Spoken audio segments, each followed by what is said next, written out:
Hello, everyone, and welcome to another iWorkinSport live interview. This is the show where we bring accomplished sport business professionals to share with you their knowledge, experience, tips, and advice in order to help you succeed in your career. So we are starting the second season of this interview series. This is last season we had 12 episodes, so this is technically episode number 13, or we can call it just episode 1 of season 2. Actually, let me know in the comments if you have a preference, any suggestion how I should name it or number it. Yes, so leave a comment there. Actually, there's already some comments coming in. We're gonna address them shortly. Tell us where you're watching from. That would be super cool. And also feel free to ask questions. We'll try to address them to our very special guest of today. If I could, actually, if you're interested in this type of content, interviews, sharing knowledge, don't forget to subscribe to the channel, leave your like. That's sort of great support. You can follow iWorkinSport.com, the news about us in our website, and as well in our social media channels. We're pretty much everywhere. Well, if this is your first time here, my name is João Frigerio. I'm the founder of iWorkinSport, and it's my honor to have as my guest today Mr. Michael Payne, one of the most influential sports business professionals of all time, really. I will just give you a quick introduction about Michael before I bring him in. Just so if you haven't heard of him, don't know where you were, well, now this is a good place for you to be. He's been at the forefront of sports marketing industry for the past 30 years. He led the global marketing efforts of the Olympic movements for more than 2 decades, from the early 1980s to the early 2000s, as the first IOC Marketing Director. Today, he has his own global strategic advisory group, serving a diverse group of clients. During his time at the IOC, Michael helped the Olympic Committee generates more than $15 billion in broadcast and marketing revenues. And I said that's a billion, of course, with a B, although at the beginning, it was with M's, was very modest figures. We can talk about that. He also consulted for a long time for the former boss of Formula 1, Mr. Bernie Ecclestone, with whom I believe he was just having lunch before this. And in recent years, he also brokered some of the industry biggest deals. Some of them are the deal of Alibaba deal as a top partner of the IOC, and the innovative joint Coca-Cola Man U Olympic deal as well. He is the author of the book Olympic Turnaround. This is it. You can see it's here. This is my own copy, but if you stick until the end, you may get a copy as well. So the book details the business aspect, the business story of how the Olympic Games came from almost being bankrupt to become one of the most recognizable brands there are really in a multi-billion-dollar global franchise. So without further ado, it is my great pleasure to bring in Mr. Michael Payne. How are you, Michael? Are you well? Great to be joining your show, Joe. I think I prefer episode 1, series 2 than number 13. I'm superstitious. We'll see Okay. what your viewers think. Great to be with you. So wherever you are in the world, good morning, good afternoon, good evening. I'm actually here in the Swiss Alps. Ah, you're in the Swiss Alps. I thought so. Okay, good for you. I'm here in Lausanne. I know you have a place here as well. We'll bring some comments at short, but Michael, let me start asking you. I mean, I just gave this amazing CV. You've been really at the forefront of the industry for many years, but every story has a beginning, and people that may think of one day to be where you are at the moment, they might want to know where to start. So why don't you tell us, how did you start? You're actually, before being on the business side of sports, you competed as an athlete, right? So tell us a little about that and how you made the transition, please. Yeah, no, I probably started somewhat unconventionally. I was a professional athlete, a professional ski racer. Maybe not a very good one. And this was back in the mid-70s, where in order to fund yourself on the what was then the freestyle ski circuit, the World Cup circuit, it wasn't an Olympic sport. There was no government funding, so you had to go out and find your own sponsors.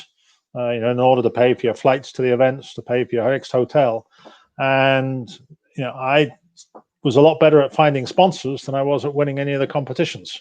So I decided fairly on to make a career change, and I stopped competing and I started representing some of the skiers and helping to organize their sponsorship, helping to organize broadcast rights for events. And this would have been in the mid-70s, and I thought, well, maybe this is an industry that I should learn a little bit more about.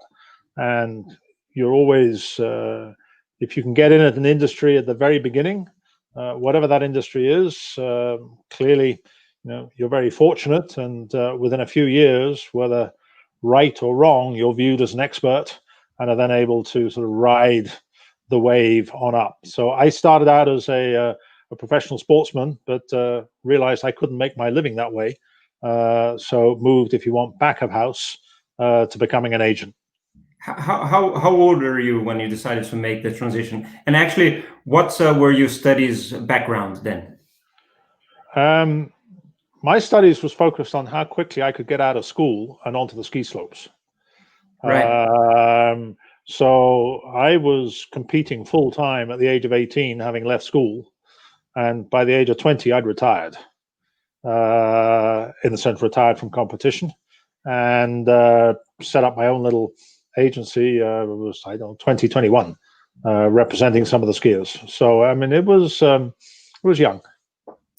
That's cool. That's cool. Just to give you a sense, Michael, before I continue with the next question, how I actually started there. There's already loads of comments coming in, and I'm very impressed where we're reaching. There is Wang Shuai from China saying hello from China. Jimmy Castillo from Zurich. We had Samir from Brazil. Igor in Italy. Tabo, who works at the IOC as well, but is now in Botswana. Regina in Brazil, Argentina. We have Thomas. Wow, Belarus. It's a list. It's all over the place. Dublin, and someone in Roland Garros. Well, there's a lot of people watching in Leicester all over, so that's great. Thank you so much for being with us. If you want to leave questions, we'll try to ask them as well. But before we go there, Michael, so tell us about then you transitioned. You decided to try to help skiers in that sense, perhaps other athletes as well, to get sponsors. How did you do that? Well, again, this is the sort of mid-late 70s. At the time, freestyle skiing was so the fun, sexy area, doing lots of ski shows in cities, ski shows in the big expos, and I organized shows, traveling shows, promoting the ski industry. But I also knew enough that I needed to learn a lot more. And in the late 70s, there were two agencies that were really the foundations of the sports marketing industry. There was IMG, founded by Mark McCormack, that was based on athlete representation and endorsement. And there was a British agency called West Nally, founded by a young PR executive, Patrick Nally, and a media commentator, Peter West. And they had focused on the event side. And I basically said, right, whoever gave me the first job, if I could get in, I would go down that direction. And I joined West Nally. And it's interesting, sort of the company no longer exists, but it's interesting looking at the industry. It really was like a university of sports marketing. And many of the sort of subsequent movers and shakers in the industry all spent time at West Nally. So I didn't go to university. I went to, sort of said, if you want the University of Sports Marketing, that was West Nally. And that had a broad portfolio of events. I mean, the most important of all was the Soccer World Cup, where Patrick Nally, pioneered many of the concepts that are the main industry sort of foundations today, from packaging of events, exclusivity of category, limited number of sponsors. And so it really was an opportunity to learn the basics of the industry, and actually helped to sort of write the rule book, because we had everything from creating the London Marathon to creating the first World Athletics Championships, creating the first Rugby World Cup.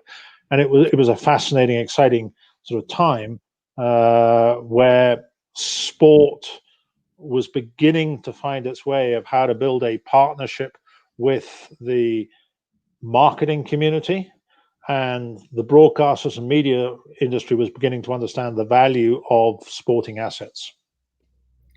Right. Yeah. We had Patrick here in one of the episodes.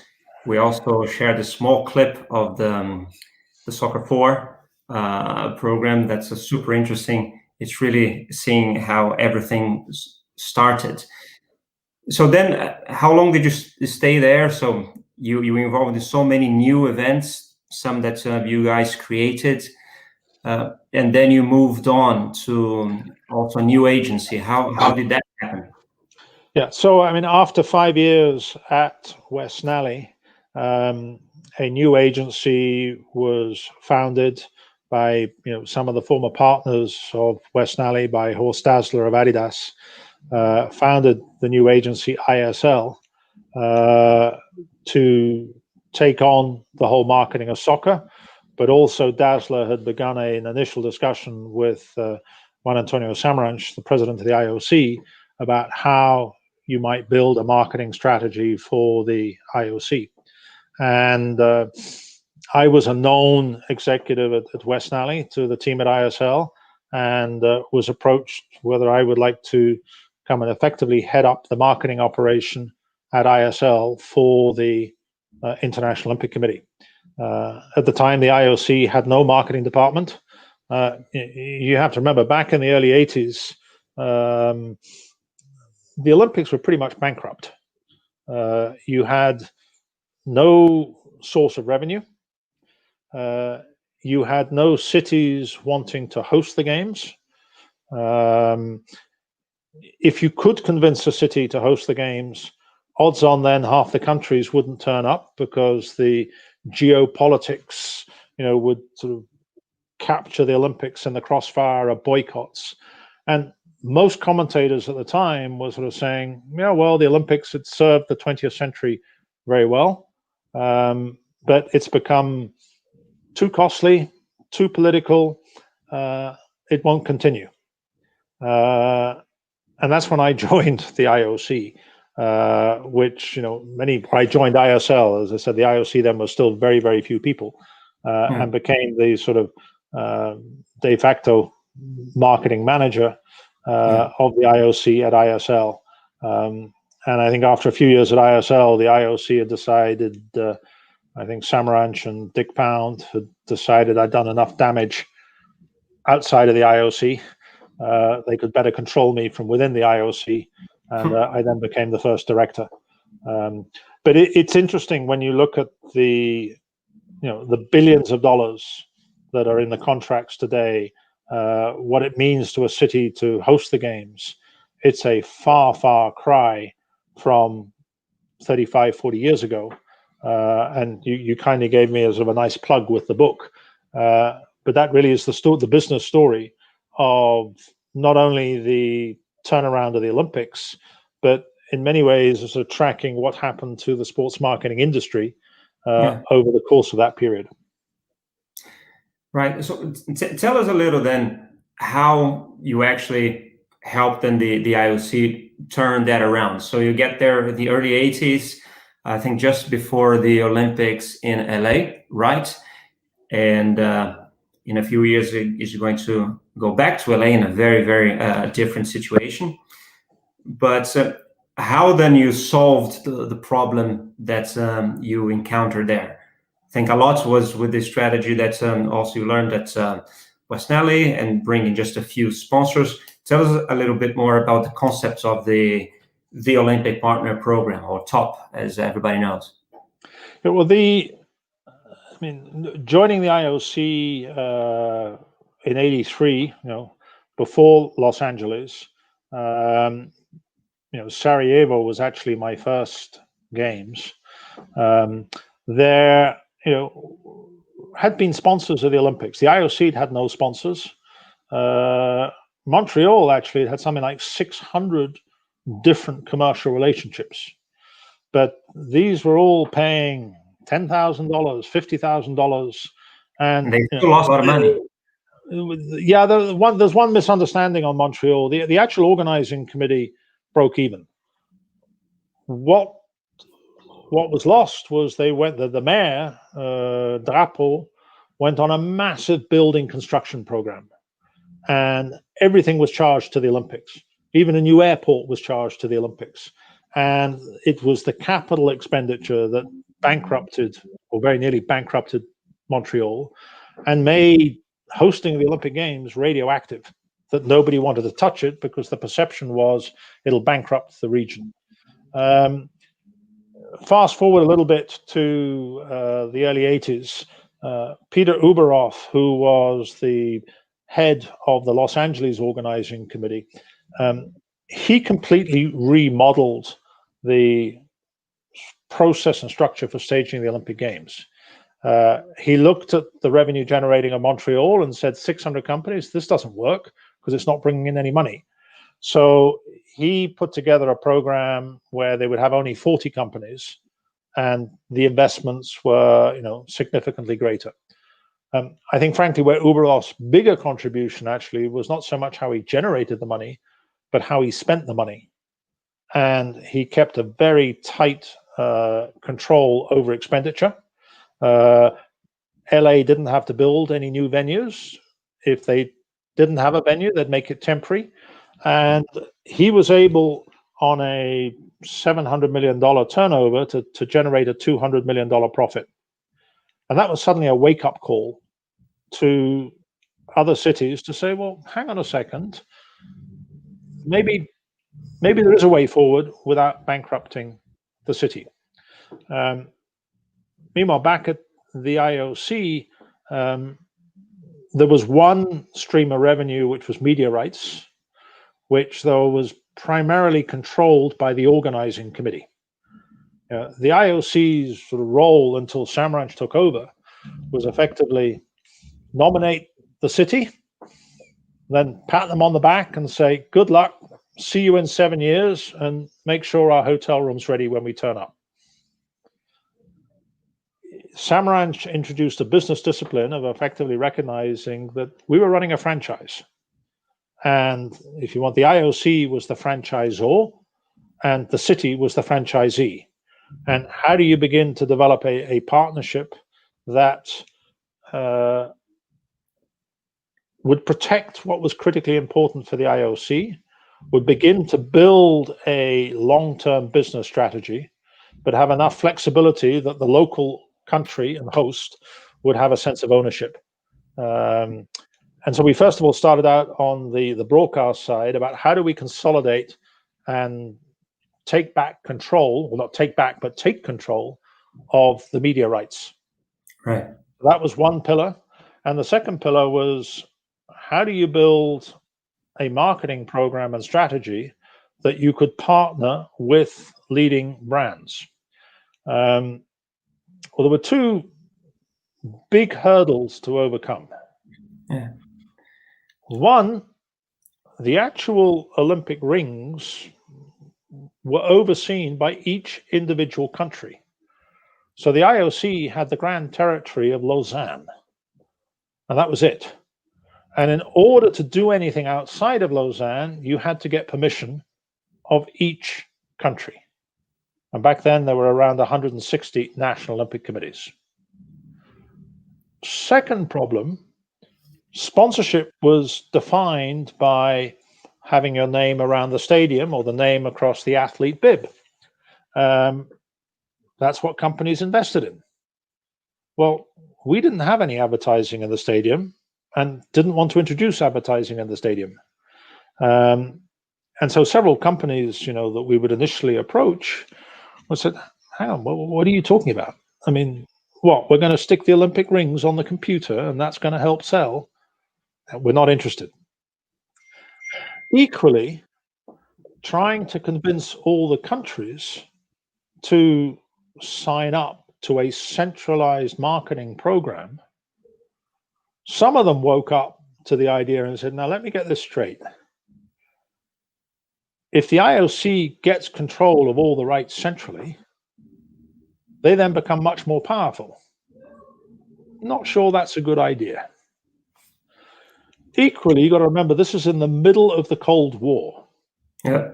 And the Soviet Union was doing quite nicely. And they didn't want more money going into Western sport because then they would have to increase the budgets on their sport. Equally, on the American side, and I mean, some of these stories are told in my book. I remember one meeting trying to convince the American Olympic Committee to join the global program. And the vice president of the US Olympic Committee said, let me get this straight. You're going to put all these rights together and sell them to companies. And he said, yeah, that's the idea. To American companies. Well, no, these are worldwide companies. Okay, but companies like Coca-Cola and Kodak and IBM. He said, yes. Well, they're based in America. Let me get this straight. You're going to take that money and then redistribute it to all the countries around the world. And he said, yes. I said, do we look stupid? You mean you want to take American money and steal the gold medal from American athletes and give that money to the communists so they can take our gold medals? No way we're signing up to this marketing program. So the big achievement from the very first top program was not so much getting 9 companies to sign up, who frankly, many of them didn't believe that it would happen, but actually getting 150 countries to sign up to a centralized marketing vision. Yeah. And then once we'd sort of pulled it off, and the 88 games were the first Olympics to have a top program. The 88 games were also the first one that broke the cycle of what we call the cancer of boycotts. It became a turning point that there was a new energy tied into the Olympic movement. We also had some companies involved in top who had never before been in sports sponsorship, companies like Visa, 3M, and they completely remodeled the way you approach sports marketing by making it central to their marketing strategy, not just waiting for the name to appear on the TV screen at the side of the track. And I'd say probably for the first 5 years at ISL and then IOC, it was far from certain that we were going to pull it off. Most people felt it would be impossible, and it was unclear. I mean, looking back now, everybody says it'll be obvious, but back then it's clear. Let me just close the curtain a second because the sun's coming through. 1 second. Okay.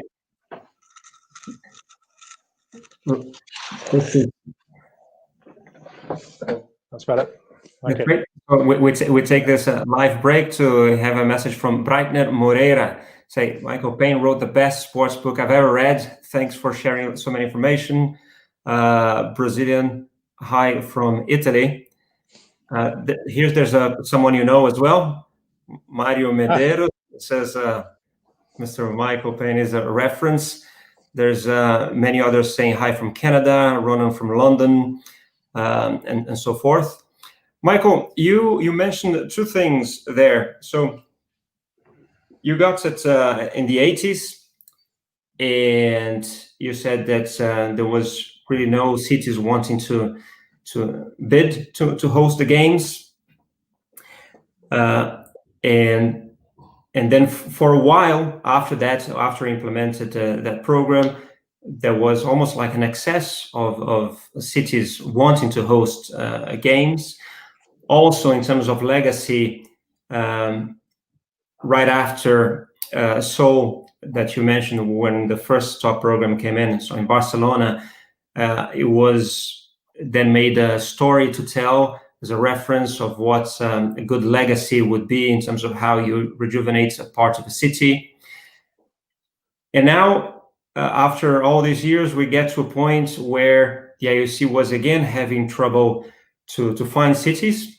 There was always some initial interest, but the people, if they had to vote, they would normally vote against that because that was just costing too much money. And in terms of legacy, instead of Barcelona, you have stories like Rio, which are not pretty. So how do you compare those moments, and do you see a way out of that? Yeah, clearly, I mean, I witnessed firsthand to a evolution on the whole bidding process. And through maybe the better part of 2 decades, you had no problem drumming up interest from cities and countries to bid and host. Then along came a movement that I could sort of best describe as social media activism, where the populace, the mass public, suddenly became very empowered to speak up on a multiple of issues. And the IOC wasn't ready for that, nor should it be said was anybody else. Most governments were not ready for it. Political parties were not ready for it. Companies were not ready for it. And over the course of the last maybe 15 years, you've had this increasing focus on social media activism, where the Olympics has been caught in the crossfire. And recall one story. I mean, I worked, after I left the IOC, I worked as an advisor for the London Olympic bid. And the mayor of London at the time, sort of about 6-9 months before the bid or before the vote, said, I want to have a vote. I need to go out to the community and have a vote on whether this is a good idea. And Seb Coe, the leader of the bid, said, if you do that, I will resign tomorrow. Not because I disagree with the public having a say on whether it's a good idea to have the Olympics or not. But if you put forward as the mayor a vote, a referendum on the Olympics, the referendum will have nothing to do with the Olympics. Yes, it will be, do you want the Olympics, yes or no? But every single group who's got an issue with you, the mayor, will take it out in that vote. So the taxi drivers who don't agree with your new traffic zoning or whatever. And the problem with the Olympics in the last decade, and it's exactly the same with what's happened in Britain with Brexit or multiple other issues where the issue is put out into the media to be debated, and the amount of either fake news or lack of vision and clarity, and the IOC was hands off, leaving it to each of the bid cities to run their campaign. And the leaders of the bid cities were very sincere, well-meaning people, but they were not strong communicators. Meanwhile, the activists were very strong, efficient, effective communicators. And effectively, the Olympics lost every single vote. Often nothing to do with the Olympics, a failure to explain properly the financial models, a level of disinformation. And I remember I sat down with the IOC leadership at one stage and said, if you don't take a proactive hand on managing the communications on these bids, you will never have another bid. Because in the current environment, it is impossible to win, which is not that people are against the Olympics, but it's because it's going to get completely twisted. And initially they said, look, we can't, we have to be neutral. I said, you can be as neutral as you want. If you want the games to take place, you're going to have to change the model. And I mean, to Thomas Bach's credit, he's been a leader that has realized, I mean, I think he has the motto in his office, change or be changed.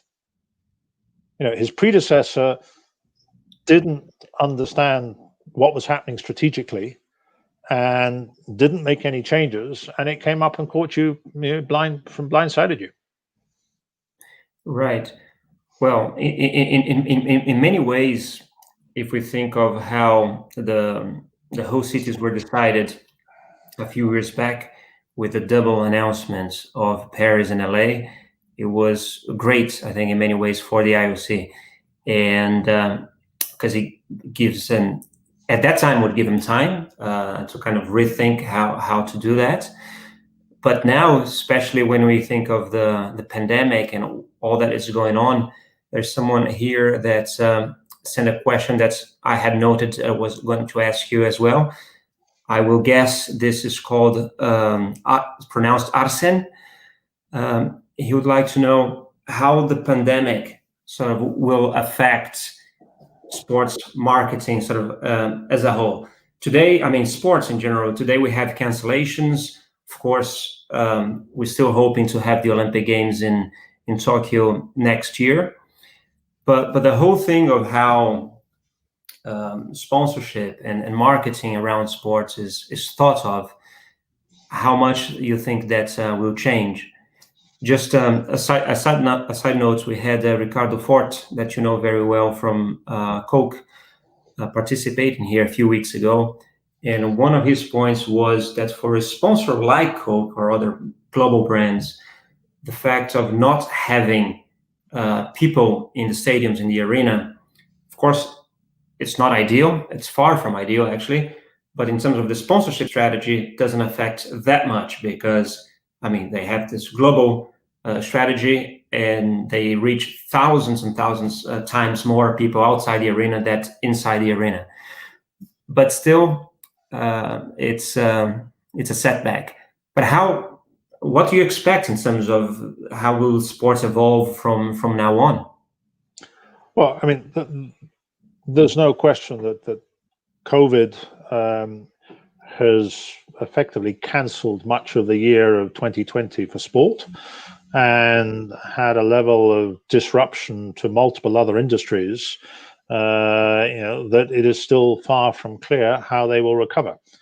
I think what has come out of COVID for sport is it's reminded everybody, one, how much they care about their sport, particularly when it's taken away from them. Two, I think it has brought onto the forefront a growing awareness on the importance of a healthier living style. And that also comes at a government level, that there's a greater appreciation from governments about the importance of investing in proactive healthcare as opposed to just defensive, curing you after the event. I think in terms of the sponsor, so like in many industries, I think COVID will fast track the digitalization of sport. And I suppose one of the most important things that sport has is the power of community and the passion that the sports fans have and the ability to create engagement through communities and the role that the sponsors can play in facilitating and supporting that, I think will make sponsorship programs far more interesting, far more exciting, far more complicated, but eventually sport will come through this stronger and better. This will be a good house cleaning of a lot of, whether it's dead wood, I mean, the IOC, has to fly people around the world non-stop for commission meetings, I mean, all the time. Now, there is a role, and it's critically important for people to be able to get together. And you're not going to go from one extreme to the other. But there is, you meet once a year in your General Assembly and you get everybody together. But the ability then to connect with people online like this, to be able to have 1 hour, 2 hour commission meetings to regularly review things, whereas before you might have done it once a year because it was too expensive to fly everybody around. You can do consultation process with the athletes now. There is a whole new opportunity to empower and engage the different stakeholders. There's a short-term issue of managing the finance, the cash flow, and there's an awful lot of people who are, hurting badly because of the revenue has stopped. But the industry, will come back, whether it's 1 year or 2 years. And when it comes back, there will be a much healthier understanding of how to engage and support your different constituencies, whether those are the athletes, whether it's the grassroots fan, how to better connect and engage and serve the fan base and not take it for granted. Right. So, and this will be a shakeup in a number of industries, but I think sport is well placed to benefit. Right. You mentioned in your answer the increase in the pace of digitalization in sport. Well, in everything really. And then our friend Mario Medeiros asked a question has to do with that. Don't know if that's your expertise, but do you see cryptocurrency taking a bigger play in sports sponsorship? Would you judge that because of the digital marketing increase will speed up the usage of this currency? Mario, that's a great question, and I'm not sure one that I've got a good answer to. I've seen various sort of crypto proposals tied to media rights, tied to fan clubs. I've not seen a single one yet fulfill its promise and vision. And I think, whether in certain aspects on licensing, on engagement, and when you look at what's happening in China with the sort of the digital wallet and how that will evolve, there's no question it will play an important role in the fan consumer engagement. But I think on the pure cryptocurrency perspective, it's still, I don't think, is sort of settled down in a way that can clearly identify what is the right partnership that will be formed with that industry sector. Okay. There's a few more questions here from the audience. Before I go that, I'll ask people to, if they're enjoying it and want to show Michael and myself support, if you could hit the like button, also subscribe to our channel. Michael, you consulted for many years to Bernie Ecclestone while he was the big boss at Formula One. And now since early 2017, Formula One has new ownership, Liberty Media. I would like to just ask your views on it. How do you think the sport is evolving? And I don't know if you want to comment on what they've done as well during the pandemic time, but just a general view from you on Formula One specifically. Yeah, I mean, those that may have followed me on social media and others, I've been an outspoken critic of Liberty's takeover of Formula One because I think they had no idea what it was they were purchasing. This was an American group that had no understanding of the international dynamics. Their first chief marketing officer, the number 2 for the first 3 years there, had never worked a single day outside of America, had a very good reputation within the TV distribution industry, but the whole new team that came in were very naive. The sort of an American view of, well, Bernie Ecclestone, he's a doddering old man. He's lost his touch. He's done nothing with digital, correct, and he's not doing much with sponsorship and media rights. There's much more growth there.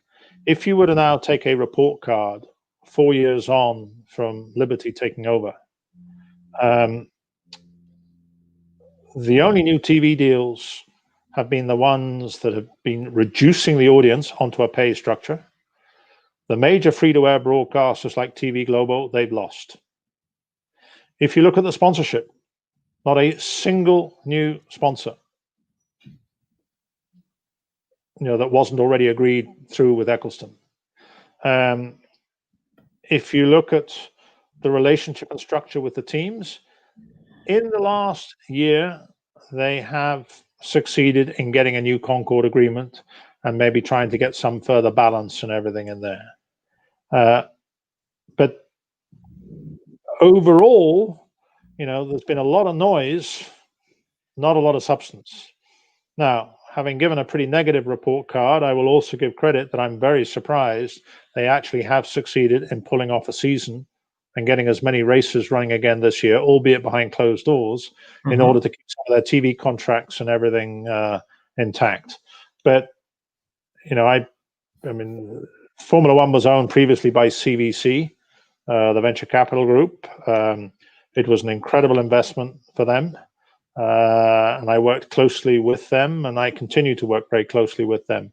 I think, as it would relate to Liberty, if they could find a buyer tomorrow and get all their money back, they would jump at the opportunity. Because in the end, this was just, they bought something they didn't understand. And, it's way more complicated and totally different than running a US professional sports team. Right. You mentioned, of course, one of the points there was the media rights deals. That's they're just passing most of them to behind paywalls. But my question is about media rights, and this. Well, media rights probably has been financing, maybe the biggest financer of sports in the past decades. I think more than sponsorship or other sources, and we can see that is quickly changing. Globo, for instance, that you mentioned in Brazil, where I'm from, not just lost Formula One. I think they're letting go so many rights, and probably part of it has to do with new players, whether it's big companies like new players like Amazon or Facebook or perhaps Google coming into play, or maybe just how sport is consumed nowadays. Until just a few years ago, you would go to any sports conference and there was going to be a mantra there, say, live is king. My question to you is still live sports king in an age of TikTok and people consuming a lot of highlights? And if it is still going to be in the long term, how media rights are going to be sold nowadays? There's talks of the Premier League doing their own thing and becoming a broadcaster in itself. Where are we going with media rights? Well, it's a lot to unpack, I think. The industry is changing rapidly, but live is still king, and nothing provides the moment of the unpredictable of live sport. So live is king. Now, how you consume it, and whether you're going to sit there for 90 minutes and watch the whole 90 minutes, or whether you're going to engage with your own community fan base, watching live, whether it's clips on the phone because you can't get to a big screen in time, there will be multiple different ways that you will consume it. But people talk about having 1 million followers or 2 million followers tuned in to suddenly watch on Facebook or whatever. But you have to remember, at the Olympics, prime time is 30 to 40 million people in America, not 2 million. All the noise is about the social media, and it's not to dismiss it because it creates a whole new fan engagement basis. But if you were to go back, and I don't know if anybody's tried to calculate the exact statistic, but if you were to look at Rio Olympics, that probably had a global audience engagement of 4 billion people. That's 4 billion from television, who will have taken anywhere from 10 to 20 hours consumed by television. They will have also consumed on Twitter, on Facebook, on all these other, and will have had tremendous engagement with their friends, family, and everything. Yeah. The numbers are a fraction still of the 4 billion. Yes. Now, it's not to stick your head in the sand and say, it's not coming. It is coming. It is coming incredibly fast, and you have to connect and engage on all platforms. But television ain't dead. Right. And whether in the end you're going to be communicating through the network or the Premier League. Bernie Ecclestone at Formula One 30 years ago created his own TV channel. 30 years ago. So it's not new. The issue is that the platform to suddenly get in there and reach, and the opportunity of the fan to be his own producer, of deciding, well, I want to watch this, I don't want to watch that. The content will be there, and your ability to choose from which angles, from which language, from what, and the power is the unpredictability of sport and the passion you have to that sport. So what the sports leaders have to do is just be very careful that they find the right balance in delivering that content, monetizing that content, but not disenfranchising the fan base by putting too many unnecessary walls in the way. Right. No, it makes total sense. Michael, I forgot to tell people as well, we also have people watching us live on LinkedIn, and there's a few messages coming from there. So I'm just going to give them a shout. So Frederic says that's proof that a vision into action works. A brilliant view. Thank you, Frederic. But mainly credit to Michael, of course.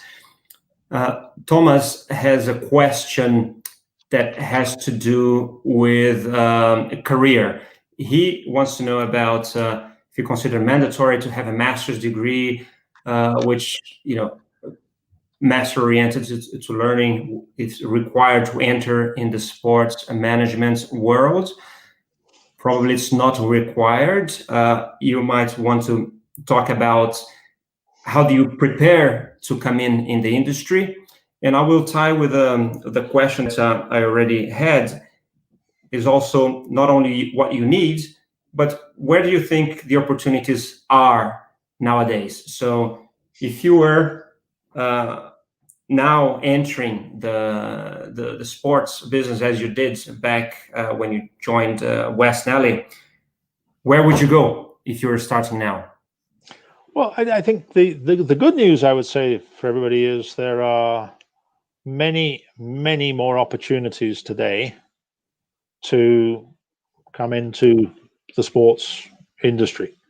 When I joined, if you were to take the 30 Olympic federations, they might have had a single marketing person, a few of them. You could count them on one hand. Today, all 30 international federations have all got, important marketing departments, and you get to somewhere, like the IOC. If you take the IOC and OBS, the broadcasting operation, it's a staff of several hundred. The same would be true for every sports club, soccer club, or whatever. The same would be true for the different agencies. So the opportunity to engage and connect is much greater. Do you need a master's? I mean, I'm the last person to, ask that question, in the sense that I didn't even go to university. The challenge is getting in and getting your first opportunity. And clearly, if you have, the stronger the academic basis, the better chance you're going to have to perform in the interview or to get through the clutter of the CV. But I mean, some of the people I hired at the IOC joined as interns, and are now managing directors of the World Economic Forum, because they delivered, they performed, they rolled up their sleeves and just got on and delivered. And I think, sport embraces an entrepreneurial spirit, of people who just are willing not to take no for an answer, to get out there and compete. Whether you're competing on the sports field or competing off sports field, how do you stand out? How are you going to get noticed? How do you then connect with, the sponsors? How do you become innovative? And the whole digital social engagement is opening up a new world, which, but like when I joined the industry, from sports marketing, if you're at the forefront of sports social digital and you've been in there for 4 years or 3 years, you'll be viewed as a world expert. So it's a great time and opportunity to connect and break in. Clearly, there are some great sports marketing master's degrees out there, and a lot of the people who attended the ones in Lausanne at EPFL, they've used that reference to get solid positions across international federations or agencies, and then you got to perform. For sure. Then that's the begin. That starts. It's the beginning. Do you, in your business, your consultancy, do you have staff? Do you hire or do you bring people in? And if so, what are the types of talents that you look for? That someone that is looking perhaps to contribute with you. Yeah, no, I mean, obviously over the years, I had sort of a big staff in at the IOC and in sort of some of the subsequent boards. Nowadays, I work purely on a specific project basis, and will hire in the lawyers or the number crunchers that are needed for that given project. And the moment it becomes, operational, I've delivered. So if you take, for example, the Alibaba partnership or the Coke Mengniu partnership, my roles there are to conceive the idea, the vision, work with the leadership on the company, Jack Ma, whoever, to create the rationale, and then find the way of how you bring that together. Right. Once it's together, you then help the company create their own department, hire their own staff, and which agencies and others to select. But I've reached a stage, where I'm no longer, looking to build agencies.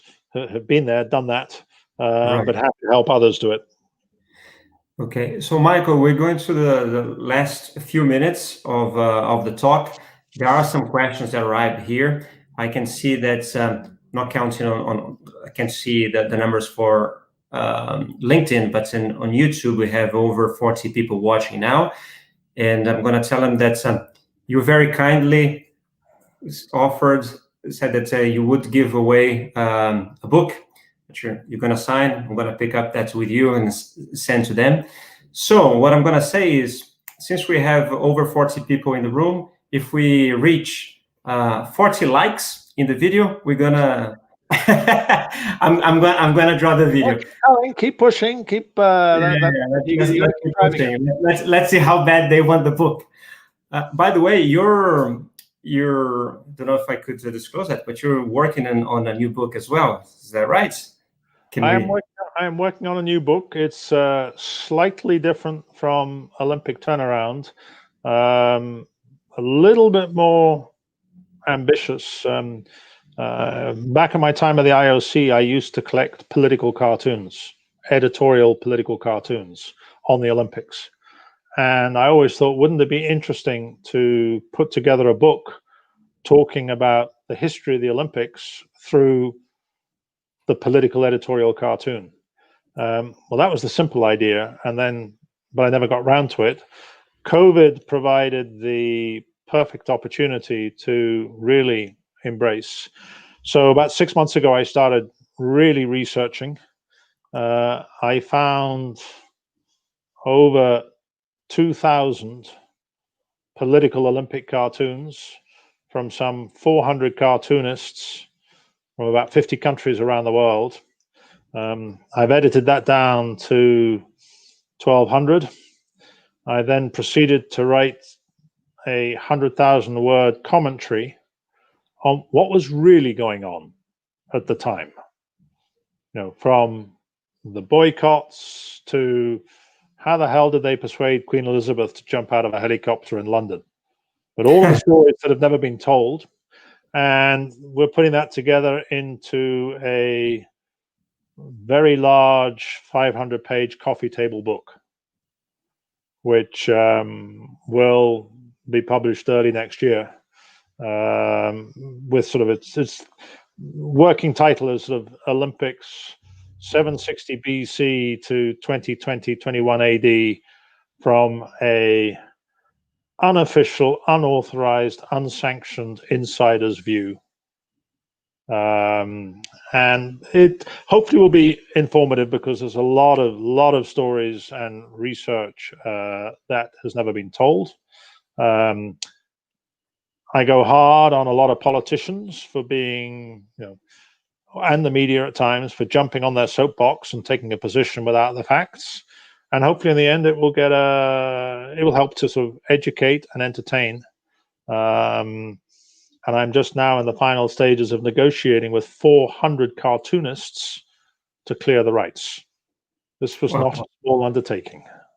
Yeah, it's not. No, that sounds super cool. Once that's of course published, I will announce to everyone that follows iWorkinSport. Definitely, I'll get a copy as well. I'll have there's many questions in. I'm gonna ask you one more, Michael, from Gustavo Lotito. Do you see poor countries hosting the Olympic Games in the future, financed maybe by sponsor the IOC, helping social and sports developments there? I'm going to be very hard and say the short answer to that is no. And the reason is not that the IOC and the sponsors can't finance the organization of the games. The problem is the infrastructure. And if a country doesn't have the necessary infrastructure in terms of the sports venues, the hotels, the transport, the telecommunications, it is impossible. You certainly have got events, and we're seeing this now with the Youth Olympic Games, providing flexibility to move around the world. But there is a basic capital infrastructure requirement that only a limited number of countries have to be able to stage the main games. Now, what the success of Olympic marketing and everything has done is created hundreds of millions of dollars a year to be invested back in sports development and social development, and the IOC's Olympic Solidarity Program. FIFA has other programs that will help to develop and grow. But the ability to stage the games without the basic capital infrastructure, and for that to be financed, that's the line you got to cross. Okay, Michael, thank you so much. There's so many other questions that came in. I had a few other ones about Rule 40, Agenda 2020. I'm happy to go if you want for another 10 minutes, if you wish. If you Ah, got everybody there and we're all here with under COVID, yeah, we can't no yeah, airplane to I think it would be nice. People seem to be enjoying it. There's so many messages coming through. For instance, there's one here from Hassan Baraka. Thank you, Mr. Payne, for sharing that with us. Thank you, Joel. My pleasure. It's always a great pleasure to talk to Michael, that has been so generous with me since I first met him when I started at a company called SportCal. He's always been attentive and generous with his time and sharing his knowledge. So thank you again, Mike. I appreciate that. So let's talk a little bit more. There's so many great stories in the book and some nice stories that you have to share as well. There's two in particular. Let's start with one. When you had to explain to people that there was value for the sponsors, even if they didn't appear in perimeter boards in the Olympic Games. That was a different challenge when you did the soccer floor with Patrick. A lot of there was, of course, the branding around the pitch. When you went to sell, let's say, the Olympics, there wasn't, and people didn't even realize that. You told once that you won many bets, bottles of wine, because people didn't really even realize that it wasn't that. And even President Samaranch was skeptical at some point and was considering bringing perhaps sponsors in. Tell us that story, because that's a good one. I'm happy to tell that story, and then maybe for the final minutes, keep the questions coming in from your Okay. audience. But again, this is an interesting insight. I mean, one, everybody assumed that there was advertising in all sports venues and advertising around the stadium at the Olympics. And I would win bets often with people by saying, but there's no advertising in the Olympics. And they would say, yes, there is. Yes, there is. And you say, right, look at the TV, look at the screen. And then we go, my God, it's different. I always knew when I was watching the Olympics that it was different, but I couldn't put my finger on it until you pointed it out. So, insight number one, really understand what is it that makes you different, and is that something that people care about? Now, Sam Ranch's point about stadium advertising, we were still at a stage where we didn't have a lot of money, and he was just worried about the continued financial stability and health of the Olympic movement. And for his view, he said, well, listen, if we put advertising around the stadium, the sponsors will pay more. I said, but you will fundamentally change what it is that is making the Olympics special. We'll be like everybody else. You will have lost, no advertising in the stadium wasn't dreamt up as some brilliant marketing strategy. It was just inherited, grandfathered, because the IOC was being ultra conservative. We reversed engineered it into being a wonderful marketing strategy. And companies, even like Coca-Cola, said, you will fundamentally change what it is that makes it special if you were to introduce advertising. We will withdraw. And that was the last that Sam Ranch raised the question.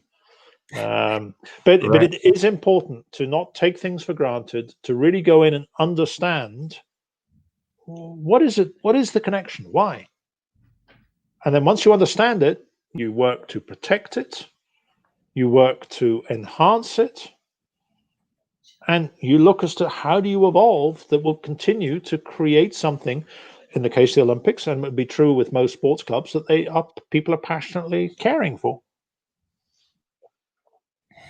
Great, Michael. So maybe to finish, two questions here that have to do, of course, with the COVID pandemic situation. So Margot, watching on LinkedIn, do you think sanitary situations are going to change the sport industry in the long term? How do you view that? And Jaime Ferreira is already more direct. I think basically he's asking you if you think you're maybe to put your money on, is there going to be Olympics in Tokyo next year or not? So, well, I think what are your 2 points, two questions. The first question, the impact of COVID on sport, and I mean, does it have a long-term healthcare awareness? I think the answer to that is yes. That there clearly is a much greater awareness of, sanitation. Now, does that mean in 2 years or 3 years' time, one's all still going to be in social distancing and other aspects? No. But I think there will be, when you're dealing with, bringing large crowds of people together, there will be an increased awareness about what is good protocol for health care.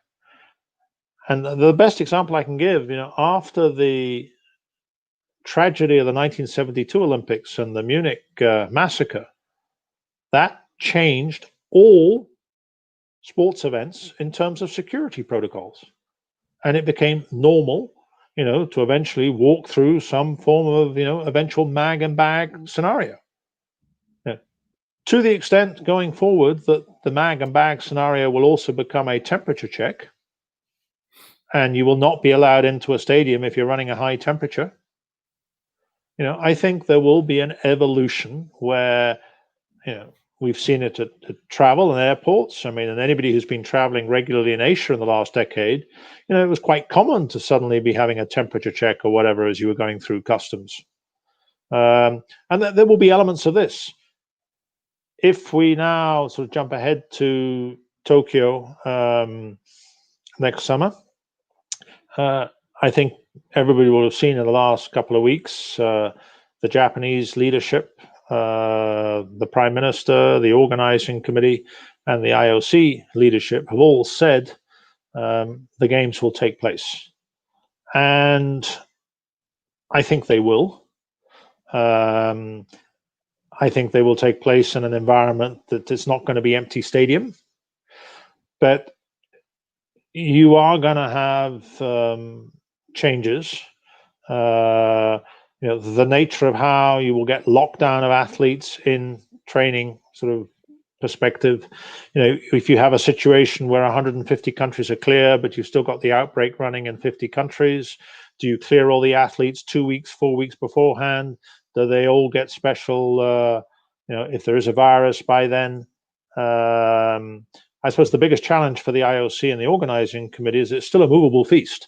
You still don't yet know quite how you're pulling this together. And it's not just having it all ready for next July, but what are you going to do about the qualifying protocols for an awful lot of federations? But I think that it will be pulled off. I mean, I'm of the view that I think they will have a vaccine by the end of this year.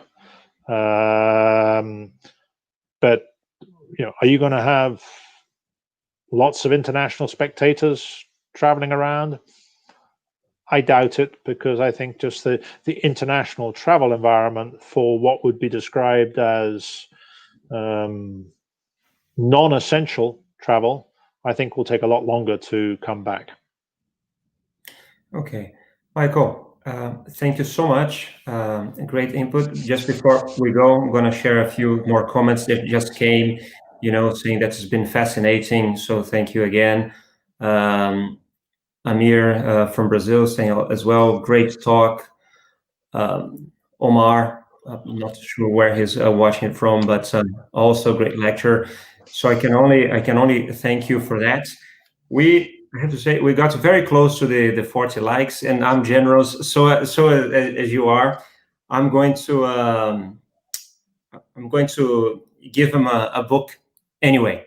So the way I'm going to do that is I'll go to the comments and I will scroll them here without seeing it, and I'm going to stop somewhere, and I'm going to put my. Oh no, I can't give to another one.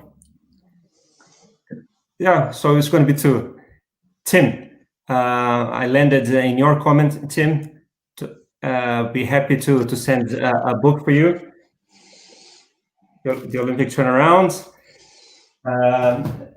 Actually, you can read that in your website as well, right, Michael? You make that free, so if they want to read the book, they can go to Michael's webpage. It's in the description of the video. Otherwise, if you also want to buy it, there's links for you to buy it on Amazon and all that. But I thank think you. I think it's in about 15 languages. The only language it's not in, I think, is French, because the French never forgave me for advising London and beating Paris. But it's in every other language. All right, Michael. Again, thank you so much, and thanks to everyone who watched. You can again follow us on social media and on our website. There will be news about iWorkinSport there as well. And it was great. Thank you so much. And Joel, thank you for putting it together and serving the industry as you do. Thank you.